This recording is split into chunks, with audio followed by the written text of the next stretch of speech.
Capítulo 15. Gareth se sentou no trono de seu pai, na vasta câmara do conselho, no meio de sua primeira reunião com os membros. Por dentro ele tremia. Diante dele, naquela sala imponente, sentados ao redor da mesa semicircular, estavam sentados dezenas de conselheiros de seu pai. Todos homens experientes, veteranos. Todos olhavam para ele com um olhar de seriedade e dúvida. Gareth estava por cima. Ele estava começando a compreender a realidade. Esse era o trono de seu pai, a sala de seu pai, os assuntos de seu pai e, acima de tudo, os homens de confiança de seu pai.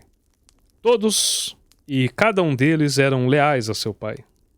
Gareth se perguntava secretamente se eles suspeitavam de seu envolvimento com o assassinato. Ele disse para si mesmo que estava apenas sendo paranoico. No entanto, ele sentia-se cada vez mais incômodo ao ser olhado por eles. Gareth também, pela primeira vez, sentia o peso real do que era governar. Todas as cargas, todas as decisões, todas as responsabilidades estavam sobre sua cabeça. Sentiu-se tristemente despreparado. Ser rei era o que ele sempre sonhava. No entanto, governar o reino no dia a dia, na prática, era algo que ele não tinha considerado. O conselho tinha deliberado sobre vários assuntos com ele por horas e ele não tinha nenhuma ideia de como decidir cada uma delas. Ele não podia deixar de sentir que cada novo assunto era apresentado secretamente como uma repreensão para ele, como uma maneira de frustrá-lo e pôr em evidência sua falta de conhecimento. Ele percebeu muito rapidamente que não tinha a perspicácia ou capacidade de julgamento de seu pai, ou a experiência para governar o reino. Ele não estava qualificado para tomar todas essas decisões, e ele sabia que mesmo que ele tomasse, todas elas seriam más. Acima de tudo, ele achava difícil se concentrar sabendo que a investigação sobre o assassinato de seu pai ainda estava em curso. Ele não podia evitar se perguntar quando os indícios poderiam conduzir a ele, ou a Firth, o que seria o mesmo que conduzir a ele. Ele não podia se sentar tranquilo no trono até que ele pudesse assegurá-lo com firmeza. Ele se preparou para colocar em movimento um plano, para incriminar alguém. Era arriscado, mas também tinha sido arriscado assassinar seu pai. Majestade, disse outro conselheiro, cada um olhando com um ar mais grave do que o anterior. Era Owen, o tesoureiro de seu pai. Ele olhou para a mesa abaixo e, ao falar, começou a ler um longo rolo de papel com os olhos semicerrados. Quanto mais ele desenrolava o rolo, mais longo ele parecia ficar. Eu receio que o tesouro esteja ao borde da bancarrota. A situação é grave. Eu havia advertido seu pai sobre isso, mas ele não tomou nenhuma medida. Ele não queria criar um novo imposto para as pessoas ou lords. Francamente, ele não tinha um plano. Eu suponho que ele pensou que, de alguma forma, tudo se resolveria, mas não foi assim. O exército precisa ser alimentado. As armas precisam de manutenção. Nós temos de pagar os ferreiros e é necessário alimentar e cuidar dos cavalos. No entanto, o nosso tesouro está quase vazio. O que propõe que façamos, Majestade? Gareth estava ali sentado. Sua mente vagava imaginando o que fazer. Ele não tinha a mínima ideia. O que você propõe? Gareth perguntou de volta. Owen pigarreou, aparentando estar nervoso. Era como se essa fosse a primeira vez que um rei pedia sua opinião. Bem, Majestade, eu tinha proposto ao vosso pai que criássemos um imposto para as pessoas, mas ele tinha pensado que era uma má ideia. É uma má ideia, Ernie replicou. As pessoas vão se revoltar com os novos impostos. E sem o poder do povo, Vossa Majestade não tem nada. Gareth se virou e olhou para o adolescente sentado à direita, não muito longe dele. Beryl, um amigo dele, com quem ele tinha crescido, alguém de sua idade. Ele era um aristocrata sem treinamento militar. No entanto, era tão ambicioso e cínico como o próprio Garrett.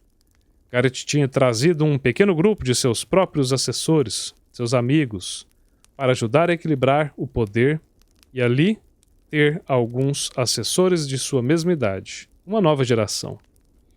As coisas não tinham ido muito bem quando eles chegaram com Garrett, o que perturbou a velha guarda. "E o que você acha, Beryl?" ele perguntou.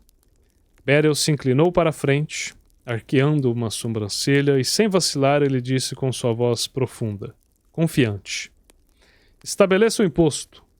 Triplique a taxa. Faça com que as pessoas sintam o jugo do seu novo poder. Faça com que elas o temam. Essa é a única maneira de governar." "E como você poderia saber o que significa governar?" interpelou Beryl. "Desculpe-me, Majestade, mas quem é essa pessoa?" Bron exclamou, igualmente indignado. "Nós somos o Conselho do Rei e nós nunca sancionamos nenhum membro novo do Conselho. O Conselho é meu, para que eu faça com ele o que eu quiser", Garrett retrucou. "Este é um dos meus novos conselheiros, Beryl, e eu gosto da sua ideia. Vamos triplicar os impostos. Vamos encher nossos cofres e, ainda mais, vamos fazer as pessoas sofrer sobre o peso delas. Em seguida, elas vão entender que eu sou o rei, que eu devo ser temido, ainda mais do que o meu pai." Bertol balançou sua cabeça. "Majestade, eu teria precaução contra uma resposta tão dura. Tudo deve ser feito com moderação. Tal movimento é precipitado. Vossa Majestade vai indispor os súditos?" "Meus súditos", Garrett falou, entre dentes. "É exatamente isso o que eles são, e eu farei com eles o que eu desejar. Fim do assunto. Quais são os próximos assuntos pendentes?" Os membros do conselho viraram-se um para os outros e trocaram olhares preocupados.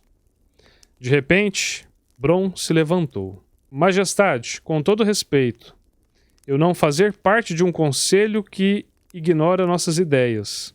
Sentei-me com este conselho durante anos para seu pai e eu estou aqui para servi-lo em consideração a ele. Mas Vossa Majestade não é meu rei. Seu pai o era. E eu não devo servir em nenhum conselho que não mostre devida honra e respeito aos seus conselheiros legítimos. Vossa Majestade trouxe estes jovens forasteiros que nada sabem sobre governar um reino. Eu não vou fazer parte dessa piada. Eu tenho a honra de renunciar, a partir de agora, a este conselho." Bron arrastou a cadeira para trás, levantou-se, caminhou até a porta, abriu-a com um puxão e deixou a sala batendo a porta atrás dele. O som oco ecoou pelo recinto, reverberando uma e outra vez. Anteriormente, o coração de Garrett estava batendo descompassado. Ele sentiu o castelo de cartas desmoronando ao seu redor. Será que ele tinha ido longe demais? "Não faz mal", Garrett disse. "Nós não precisamos dele. Eu trarei meu próprio conselheiro de assuntos militares." "Não precisa dele?" "Majestade", Bertol ecoou. "Ele é o nosso maior general e foi o melhor conselheiro de seu pai." "Os conselheiros de meu pai não são meus conselheiros", Garrett ameaçou. "Esta é uma nova era. Há alguém mais aqui que esteja descontente com este arranjo? Se for assim, pode retirar-se agora." O coração de Garrett martelava enquanto ele ficou sentado ali, esperando que os outros se retirassem também. Para sua surpresa, ninguém fez isso. Todos eles pareciam congelados em estado de choque. Ele achava que tinha de fazer valer a sua autoridade. Tinha de fazer seu este reino. Garrett suava agora, desejando que essa reunião, que já havia se estendido por horas, simplesmente acabasse. "Alguma outra notícia ou podemos finalizar?" Ele perguntou peremptoriamente. "Majestade, há outro assunto importante", Bradaiga disse. A notícia da morte de vosso pai se espalhou por todos os cantos e chegou aos ouvidos dos MacLeod. Nossos espiões nos informaram que ele estava reunido com um contingente dos Wilds. O rumor é que eles pretendem atacar, sozinhos ou com o apoio do Império. Eles podem permitir que os selvagens cruzem a passagem oriental do Canyon. Eu sugiro que mobilizemos as nossas forças e redobremos nossas patrulhas nas Iglandes. Garrett ficou sentado ali, grudado no lugar sem saber o que fazer. Ele nunca tinha tido qualquer habilidade quando se tratava de assuntos militares, e pensar na invasão dos MacLeod o aterrorizava. Os MacLeod não vão deixar que o Império entre pelo Canyon, disse ele. Isso os colocaria em perigo também. Porém, eles podem atacar mesmo que a minha irmã seja sua nova princesa. Talvez não devêssemos esperar. Talvez devêssemos atacá-los primeiro. Atacá-los sem ser provocados? Kelvin perguntou. Iniciar uma guerra? Garrett considerava as possibilidades com seu queixo apoiado em suas mãos. Ele imaginava quando tudo isso acabaria. Ele queria estar do lado de fora. Ele não queria pensar mais nesses assuntos. Ele queria tirar de sua mente a sua maior preocupação, a investigação sobre o assassinato de seu pai. Vou considerar o que fazer, Garrett disse secamente. Nesse meio tempo, eu tenho de levantar uma questão muito mais urgente. Uma questão sobre o assassinato de meu pai. Foi trazido à minha atenção que o assassino foi encontrado. O quê? O quê, majestade? Quem? Como? Todos os conselheiros gritaram ao mesmo tempo. Alguns de pé em choque e indignados. Garrett sorriu interiormente, percebendo que ele tinha todos eles exatamente onde ele queria. Ele virou-se, acenou para Firth, quem estava de pé na periferia da sala. Ele atravessou-a, segurando algo pequeno na palma da mão. Firth estendeu a mão aparatosamente e entregou o objeto para Garrett. Quando ele fez isso, Garrett ergueu-o para que os outros pudessem ver. Ele inclinou para a frente em seu trono e segurou o pequeno frasco. Raiz de Sheldrak, a mesma raiz usada na primeira tentativa de envenenar o meu pai na festa daquela noite. Como vocês podem ver, esse frasco está quase vazio. Este frasco foi encontrado no quarto do assassino na mesma noite. Mas quem é o assassino, majestade? Berthaud exclamou fortemente. Causa-me dor dizer isso. Garrett falou lentamente, fazendo seu melhor para fingir tristeza. Que é meu irmão mais velho, filho primogênito do senhor meu pai, Kendrick. O quê? Um ultraje.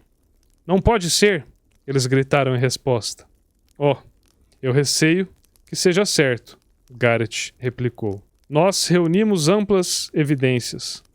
Enquanto nós falamos, eu estou enviando nossos homens para prendê-lo. Ele será preso e julgado pela morte do meu pai. O conselho eclodiu em murmúria, indignados. Mas Kendrick foi sempre o mais amado por seu pai, Dwayne gritou. E o mais fiel de todos. Deve ser um erro, Bradaig gritou. E nossa comissão ainda está investigando o assunto, Kelvin gritou. Pode cancelar a investigação, Garrett respondeu. Ela está concluída. Faz muito sentido, Firth disse, dando um passo à frente. Ele tinha motivos. Kendrick era o filho primogênito. Ele foi preterido. Ele deve ter feito isso por vingança, já que deve ter ansiado ocupar o trono. Os conselheiros se viraram e trocaram olhares conturbados, céticos. Você está errado, Berthaud disse. Kendrick não é ambicioso. Ele é um guerreiro leal. Os conselheiros debatiam entre si, enquanto Garrett os observava e sorria internamente. Isso era exatamente o que ele queria, plantar dúvidas em suas mentes. Ele tinha cumprido sua missão. Ele havia encontrado um bode expiatório, plantando evidências. Havia conseguido cobertura para prender Kendrick. Ele não lhe daria um julgamento. Ele faria com que o reino soubesse que o assunto tinha sido resolvido de forma rápida e fácil. E no processo, ele tiraria mais uma ameaça da coroa. Garrett contorceu-se, satisfeito consigo mesmo, enquanto assistia e desfrutava vendo o caos se espalhando diante dele. Ele estava começando a perceber que ser rei caía-lhe como uma luva. Realmente lhe convia muito bem.